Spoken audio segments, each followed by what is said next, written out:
Salut à tous, c'est Sherlock86. Alors on se retrouve pour une autre série de vidéos. Donc là cette fois c'est pas sur Modern Warfare 3. Il me semble que ça se voit un tout petit peu. Donc là c'est sur Flight Simulator 10 Gold Edition. Ouais, parce que je suis riche. Non, pas du tout. Alors là c'est un jeu de simulation aéronautique. Enfin, même s'il n'y a pas les fusées, je vais quand même dire que c'est aéronautique. Donc là c'est vraiment mon domaine à donf, hein, si je puis dire. Oui, parce que j'ai dû le dire dans une autre vidéo, mais je suis pilote de base. Oui, c'est possible, et je pourrais même être pilote privé. Mais bon, dû au fait que je viens d'une famille modeste, j'ai pas pu comment expliquer ça, enchaîner les cours à un bon rythme. Bon, ce qui fait que je peux pas le passer. Donc bon, à mon grand regret, mais c'est vraiment indépendant de ma volonté. Donc c'est pour ça que j'avais d'ailleurs fait des subventions, dont une qui est le BIA, et je pense que je ferai des cours théoriques dessus. Alors là, pour le moment, je vais me concentrer sur les cours pratiques. Alors oui, je ne vais peut-être pas faire des cours, mais je vais vous montrer comment, pour ceux que ça intéresse, les pilotes font pour gérer tous les instruments, font pour faire des beaux atterrissages, enfin je sais pas, tout quoi, hein, font pour piloter l'avion. Alors parce qu'on a tous cette hantise un peu de l'avion. Bon, sauf que moi je l'ai jamais eu, mais je sais qu'il y en a qui l'ont. Ils ont vraiment peur de l'avion. Alors que j'ai dû le lire dans notre vidéo, j'avais lu ça dans une revue aéronautique. Il y a plus de gens qui sont tués par des ânes que de gens qui meurent dans des crashs d'avion. Alors bon, évidemment, c'est sûr que ça, on a tous l'hantise parce que évidemment quand il y a un crash d'avion, bon, c'est tout de suite le scandale, parce que c'est vrai que là les victimes on les compte par, je sais pas, par centaines. Donc c'est sûr que ça a toujours un aspect choquant, mais sinon il y a plus de gens qui sont tués par des ânes. Alors merde, voilà. D'ailleurs oui, donc quand même, hein, je sais pas. Moi ça m'a fait je sais pas, voilà quoi, c'est tout ce que j'ai envie de dire. Alors oui, donc je disais, je vais faire quelques petits cours pratiques. Alors là ce premier cours va être relativement tranquille. Bon, je vais rien faire d'extraordinaire, je vais juste vous montrer un peu deux trois petites choses. Je vais vous montrer un peu les instruments et c'est tout. Alors donc le fait est que je connais pas le nom de chaque instrument par cœur, puisque là on est sur avion de voltige, donc on va avoir des instruments en plus. Donc là déjà, je pense que je les ciblerai au montage pour que vous puissiez bien les voir. Donc là on a déjà en haut à gauche, donc je parle des instruments là, je parle pas de par exemple des magnétos ou des trucs comme ça, je parle que des instruments de contrôle, voilà, qui vont nous donner des informations sur le vol. Alors là on a l'accéléromètre, donc vous voyez là pour le moment qu'il est sur 1. Et là je vais essayer de... Voilà, il est à 0. Bon, on va essayer de le mettre à plus quand même. Là je vais essayer de le mettre dans les 4-5, ça devrait être facile. Allez. Voilà, donc là j'étais à 6. Alors ça c'est l'accéléromètre. Alors l'unité est le G. Et ça va tout simplement donner une sensation, enfin une information sur les sensations qu'on a, qui sont les accélérations. Donc vous savez comme moi que sur la Terre, nous subissons notre propre poids, qui est proportionnel à notre masse. Donc c'est pas la même chose, hein. La masse elle sera constante, entre guillemets constante. Ce que je veux dire c'est que ça va pas changer en se déplaçant d'un endroit à l'autre. Par contre le poids, oui, ça va dépendre de l'attraction, ou plutôt de l'interaction avec un autre objet. Donc là en l'occurrence ça va être avec la Terre, et ça va dépendre de son attraction. Alors là par exemple j'ai été jusqu'à 6, alors je le refais. Alors pourquoi ça a augmenté? Parce que là j'accélère. Je suis avec l'avion, donc j'accélère. Mes organes sont avec moi, ils accélèrent. Là, quand je tire comme ça, sur le manche, là, l'avion change de trajectoire. Moi, je m'écrase dans mon siège, puisque moi, je voudrais continuer à accélérer vers le bas. Mais l'avion m'en empêche. Donc moi, je suis écrasé sur mon siège. Donc là, c'est déjà, on va dire, un premier niveau de sensation.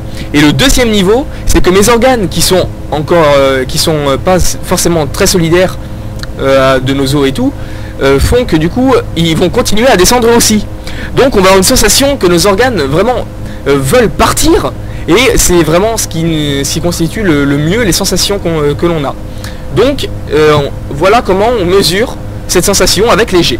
Juste à droite nous avons le badin ou l'anémomètre, qui nous donne notre vitesse par rapport à l'air. J'insiste bien, par rapport à l'air. Alors pourquoi pas par rapport au sol? Eh bien parce que l'air peut avoir une vitesse également par rapport au sol. Je m'explique. Si on se déplace dans les mêmes sens que l'air, imaginons qu'il y a du vent, voilà. Imaginons que voilà, imaginons qu'en plus les lignes isobars soient assez serrées. Bon, je vous expliquerai tout ça plus tard. Donc voilà, le vent est assez fort. On se déplace dans le même sens que le vent. On a une vitesse R normale, on va dire.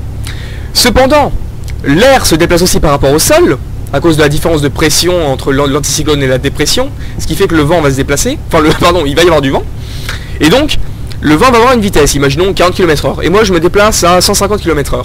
Ma vitesse par rapport au sol va être donc de 190 km/h.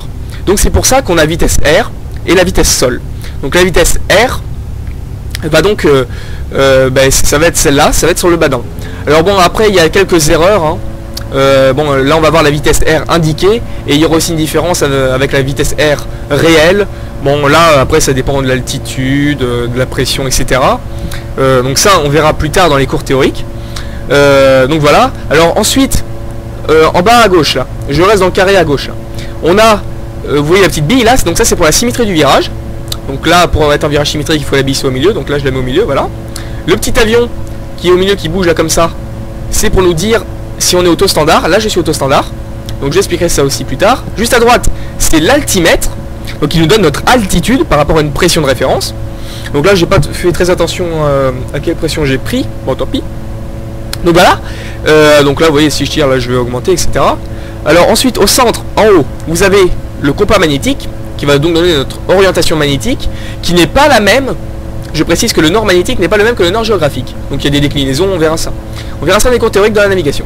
Juste en bas, alors je sais pas trop ce que c'est. Il doit y avoir une pression d'essence. Je vais regarder en même temps que vous. S'il te plaît. Non. Non. Bon. Bon, mais je sais pas trop ce que c'est. Vu que ça augmente quand j'augmente les gaz, ça doit être la pression d'admission ou le, je sais pas, le truc des papillons des gaz. En haut à droite, enfin dans le carré en haut à droite, en haut à gauche, à droite du compas magnétique. Alors pareil, ça doit être, je sais pas, ça doit être la température d'huile en haut, et en bas, je sais pas, la température culasse, ou quelque chose comme ça. En dessous, bon, ça doit être un compteur. À droite, juste à droite de la pression, de la température, vous avez l'horizon artificiel. Pourquoi? Parce que il représente l'horizon, et notre assiette. Alors l'assiette, c'est l'angle entre, on va dire, la parallèle et l'axe de l'avion, l'axe longitudinal. Donc on verra ça, qui est différent de la pente et ainsi que de l'incidence. On verra ça plus tard. Ça donne aussi l'inclinaison. Donc bon, on verra ça. Ensuite, en dessous, vous avez le variomètre qui nous donne notre taux de montée ou notre taux de descente. Juste à droite, là, ça doit être la pression d'admission ou je sais pas. Franchement, je connais pas très bien cet avion. Vous allez voir que là, c'est un avion de voltige. Tiens, d'ailleurs, ce triangle là, c'est pour les angles. Par exemple, si je vais faire un angle de 45, ben vous voyez, je me mets comme ça là, tac. Voilà, je sais plus comment ça s'appelle, là je suis à 45. Voilà, c'est juste pour la voltige. Donc j'irai voir, hein, je vous redirai ça. Donc juste en bas de ça, c'est le niveau d'essence. Au milieu, vous avez la radio. Après, vous avez d'autres instruments moteurs. Il y a le tachymètre qui est à gauche, donc les tours minutes. Et à droite, je sais pas.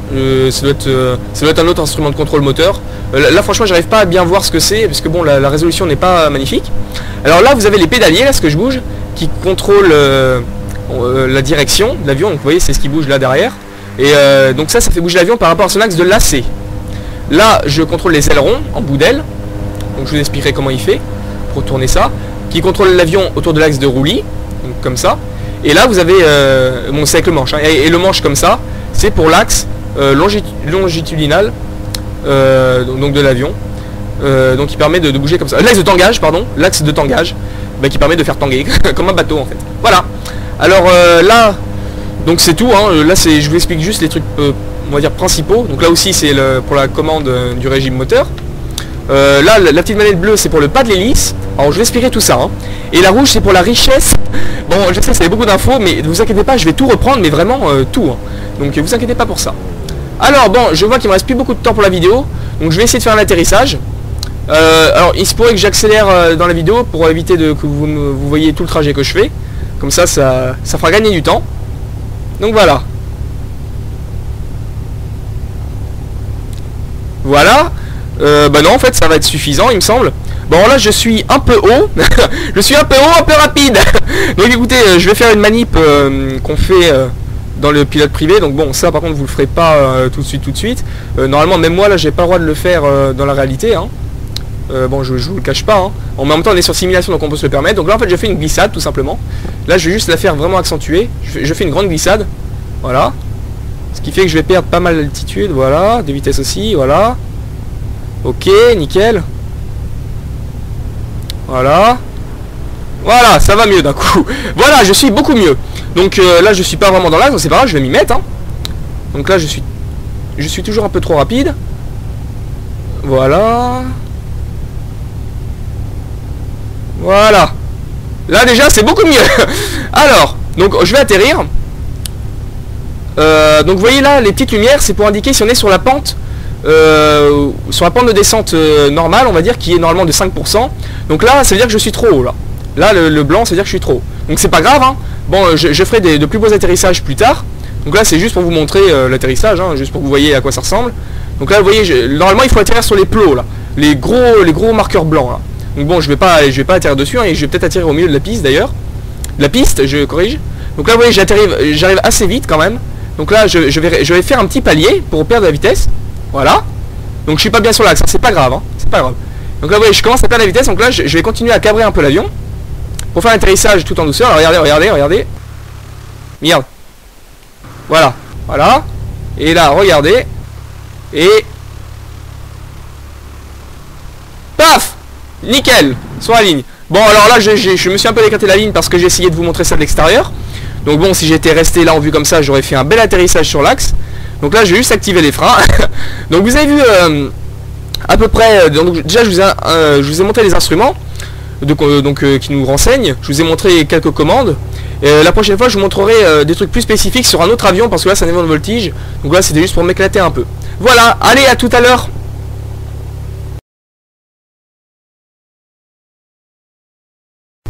Re tout le monde. Alors, je vais essayer de vous remontrer un atterrissage là parce que l'autre, je l'avais un peu foiré, on va dire. Hein. Donc là, je vais vous remontrer un atterrissage comme ça là. Déjà là, je suis un peu mieux parti. Oui, donc on s'en fout des lumières. Hein, je vise pas l'entrée là-bas. Donc voilà. Donc là je refais mon palier. Et je vais vous montrer ça de l'extérieur. Regardez. Voilà. Le petit palier, regardez, vous voyez le petit palier juste avant l'atterrissage. Alors je remonte, c'est pas grave. Et là je retire encore plus. Et je retire encore plus. Voilà. Et là en douceur. Tac, comme ça. Alors là du coup j'ai pas trop gardé l'alignement. Hein. Donc vous voyez déjà c'est un peu mieux là. Donc bon, j'étais pas bien sur l'axe. Si j'étais resté comme tout à l'heure, ça aurait peut-être été mieux. Alors écoutez, donc j'ai dit au revoir tout à l'heure alors que j'avais encore un peu de temps, donc c'est dommage. J'ai fini ce que je voulais dire. Alors je vais juste vous montrer un autre tableau de bord là pendant que j'y suis. Donc là c'est le Moni Bravo. Tout à l'heure j'étais avec l'Extra 300S. Alors vous voyez déjà c'est, on va dire, plus organisé. Alors là je vais pouvoir vous montrer deux autres instruments. Alors là on a ce qu'on appelle le VOR. Donc ça c'est pour la navigation. Donc par rapport à des valises, ça va nous donner un radial. Donc une direction, tac, qu'on choisit, peu importe laquelle. Et après ça va nous dire si on est à gauche ou à droite ou dessus de cette ligne qu'on a choisie. Donc c'est comme ça, c'est un moyen de radio-navigation. Hein. Alors ça c'est l'ADF. Alors c'est à peu près le même principe. Bon, je verrai ça plus tard. Enfin je vous expliquerai ça plus tard. Voilà. Et il y avait aussi une autre planète que je voulais vous montrer. C'est le lever de train d'atterrissage.